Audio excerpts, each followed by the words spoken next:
والصلاة والسلام على سيدنا محمد أشرف الأنبياء والمرسلين وخاتم النبيين وعلى آله وأصحابه أجمعين. الحمد لله والصلاة على نبيه وعلى آله متأدبين بآدابه. Assalamu alaikum wa rahmatullahi wa barakatuh.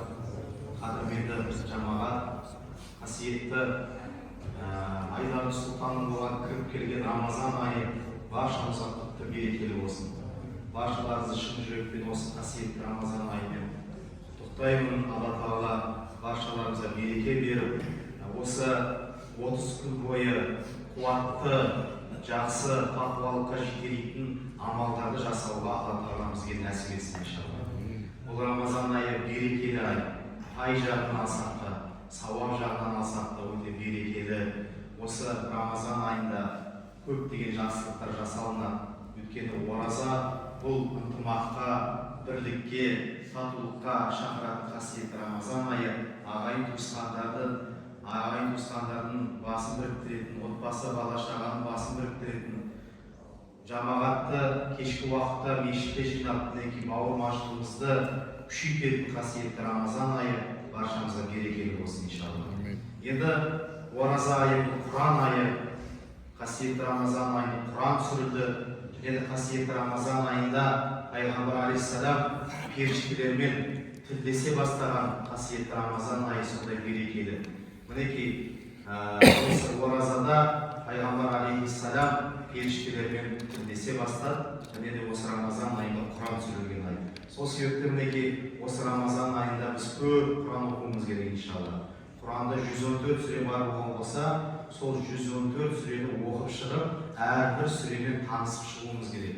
Бұл сүре не жайында жазылған, бұл сүреде не айтылған деген сияқты ол біздің міндетіміз. Құранмен өмір сүруіміз керек, Құранды көп оқуымыз керек. Сондықтан мінекей Аллаға шүкір, бізде мінекей Мәшһүр Жүсіп мешіті осымен мінекей 4-ші Рамазанды қарсы алып жатырмыз.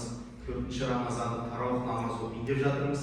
Ендеше жылдағыдай, әдеттегідей Құдай қаласа тарауых намазда Құранды хатым қылатын боламыз иншалла. Аллаға шүкір, қариларымыз дайын. Ендеше құрметті жамағат, бұл Құран айы болғандықтан иншалла Құранды хатым қыламыз. Енді сол қариларымызды таныстырып кетейін иншалла. Біздің жаңадан осы биыл алғаш рет мешітімізге келіп жатқан Мұхаммад Абдулла қаримыз. Мұхаммад Абдулла, Құдай қаласа қазір Мұхаммад Абдулла қариген ұстазымыз бастайтын болады иншалла.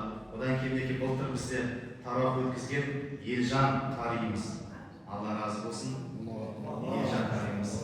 Және де жылда мешіт ашылғаннан бастап бізге тарауых намазды өткізіп жүрген Али қаримыз.